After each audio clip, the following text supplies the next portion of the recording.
Hey there, cool people. I'm Wade, and thanks for watching Nordbites. Now, in this video, I'm going to show you another one of my favorite builds. It's a Dark Elf Magicka Necromancer Vampire Stage 4.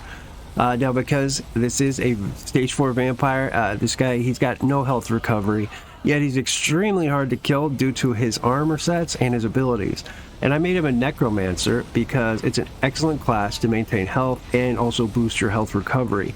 One of the best things about this build is just how flexible it is. There are other mythic items and monster sets you can mix and match and equip with it to help with that health and magic sustain if you need it. This is a build, it's great for all content in the game, except I wouldn't recommend it for vet trials. It hits hard, but you're not going to be getting 90 or 100k DPS out of it. And the funny thing is even though it's a stage 4 vampire build, this build stays alive a lot better than some of my other builds that aren't vampires. And let's not forget one of the coolest things about it.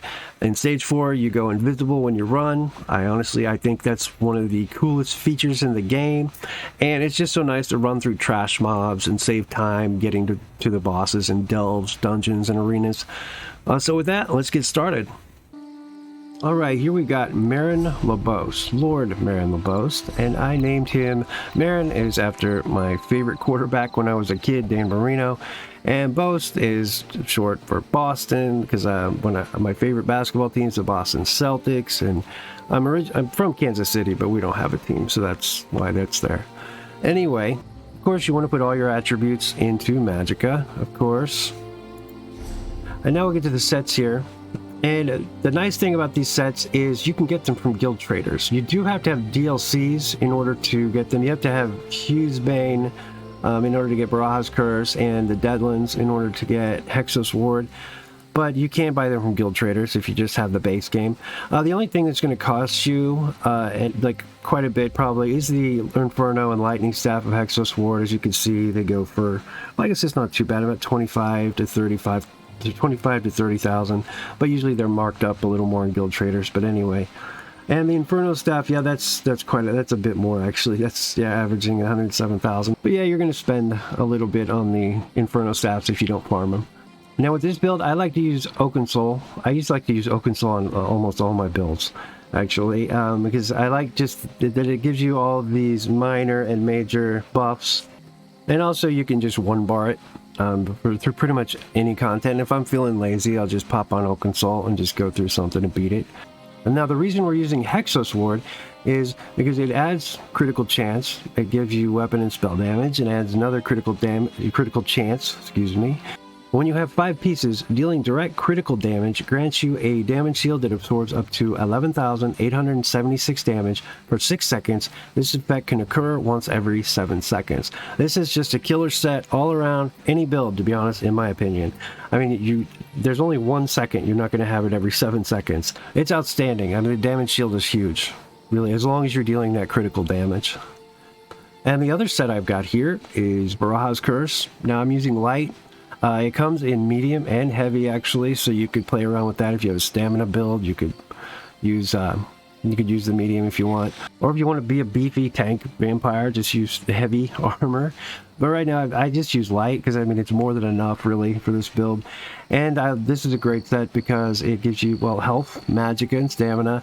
A little throw-in is it reduces your damage taken from environmental traps by 40%. That's okay. I don't really use it for that, but it's whatever. But the coolest part is when you deal damage, you have a 25% chance to create desecrated ground for 5 seconds, which reduces the movement speed of enemies within 3.5 meters by 60%, and damages them for 588 magic damage every 1 second, and heals you for 100% of the damage done. This effect can occur once every 5 seconds, and the damage scales off your max health. Now you're going to have this procced a lot also, as long as you're dealing direct damage, because you got a 1 in 4 chance of doing it, and so you're going to be hitting a lot. You're going to get this procced a lot. And now up here for the helmet, I've got Ice Heart because it gives me critical chance. Yeah, Slime Craw would be more, but Ice Heart works for me. I mean, and plus what I like is if I want to take off Oakensoul, I'll just pop on a Hexos Ward to replace it, and then I'll just add my Ice Heart shoulder, because I'll get even more damage, and then also I'll get another damage shield there. Because this says when you deal critical damage, you have a 20% chance to gain a damage shield that absorbs 4,825 damage for 6 seconds. While the damage shield holds, you deal 1,040 frost damage to all enemies within 5 meters of you every 1 second.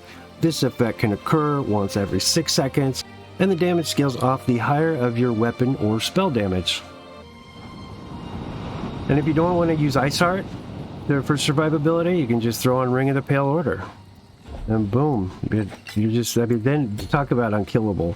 This thing will survive like there's no tomorrow. And also, what I like to do is in the skills, bring nose up. See, I've got this little guy, the Intensive Mender. He's excellent. He's my health recovery right there. That's usually all you really need. And then I've got the Vigor for stamina, because he will use a lot of magic because he's a vampire, and so all your abilities that aren't vampire skills will cost you extra. So I use a Stamina Vigor, and I also use this Stamina Ruinous Sieve. So I'm dealing damage, but plus it will heal me at the same time. So you got heals everywhere with this guy. And then I just have Blockade of Fire. You could also use the Grave Lord, yeah, Unnerving Boneyard, and then I've got Force Pulse. You could also use Ricochet Skull for that. Or with the vampire skills, I don't use these a lot because I'm not really all that impressed with them. You could use Arterial Burst, but I like to use this guy for long range attacks. I don't want to be getting up there close, taking any more damage than I absolutely have to. So that's what I've got for this build, and also he just looks cool. I made him, I got Greymore outfit with the Void Pitch color, and then I've got his appearance. I got the Blood Fiend. I believe I got that out of a Crown Crate. Sometimes I think they might even have it just in the Crown Store for sale every once in a while. But what you can do is, so see, here's what he looks like as a normal vampire. It's definitely cool, but I like this one. It looks a little more ghoulish, I guess. But you can also, I think I've got this on the other server, but there's the reanimated Vampiric Thrall, and you can get that by doing the Castle Thorn Conqueror achievement. You get that skin, and it looks very similar to the Blood Fiend that I've got right here. But anyway, there's my dude, and hopefully this might give you some ideas, a few things to play around with.